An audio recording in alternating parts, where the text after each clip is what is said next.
Незадолго до 4 часов утра жителей Балтского края разбудило оранжевое предупреждение о возможной угрозе в воздушном пространстве.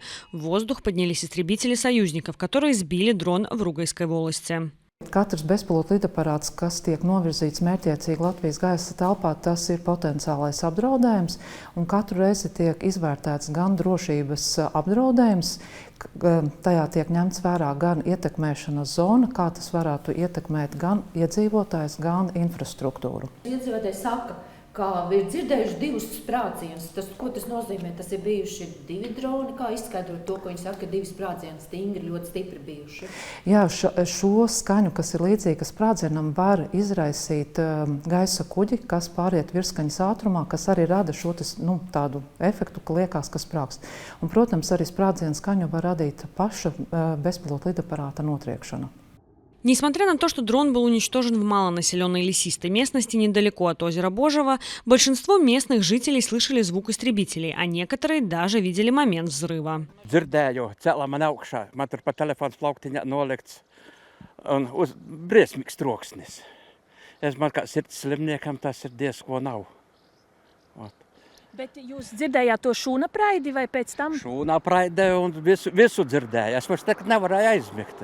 Ne paskaties pa logu, bet es nekā neredzēju. Droši jūtaties? Es, piemēram, jā, gultā gulēju. Ja no gultas neizkrīt ārā, tā jau droši. Es dzirdēju par to, ka telefonā baigi stipri, ka saka, to viņi pazamūdūs. Pēc tam, kas soka lidot viens, domāju, jau mirs būs. Pēc tam otrais soka lidot. I tā neko, ko padarīsi, ka lidoja, tā lidoja, значит, aizsargāja mūsu. Tur tāda kā viesu māja, daži domājam, varbūt, ka tur kaut gonkastais vai ko tur tāda, bet, pēc tam jau tā kā likās, ka jau man tāda sajūta bija, ka krusa logās šitās, palūkošu pa logu. Tad jau redzēju to faktu, ugunsbumba jau tur, ko saka, toda jau kā komētiņa, kā kas tur atlūžas lido. В местном самоуправлении подтвердили, что люди, имущество и домашний скот не пострадали.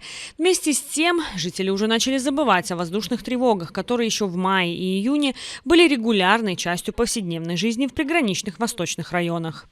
Ja vēl atkārtosies paziņojumi, tad nāks arī ar lielu nemieru cilvēku prātos, jo, ja sākumā likās, Rugā, mēs esam pierobeža, esam šeit, kur arī šis apdraudējums varbūt ir vairāk nekā citur Latvijā, tad šī rīta notikumi noteikti atspoguļosies arī cilvēku prātos vēl kādu mirklīti.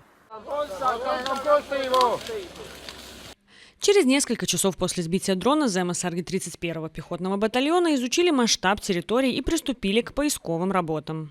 Mēs arī visi kopā ar valsts policiju un valsts drošības dienas arī veicam. Šī platība salīdzinoši nav liela, bet tas tajā pašā laikā mums nedod nekādas garantijas, ka mēs kaut ko varēsim atrast, jo pēc notiekšanas iespējams tās atlūzas ir sīkas vai kāds, bet mēs veicam aktīvus meklēšanas pasākumus. Vai varētu būt, ka daļa vai liela daļa ir iekritusi ezerā?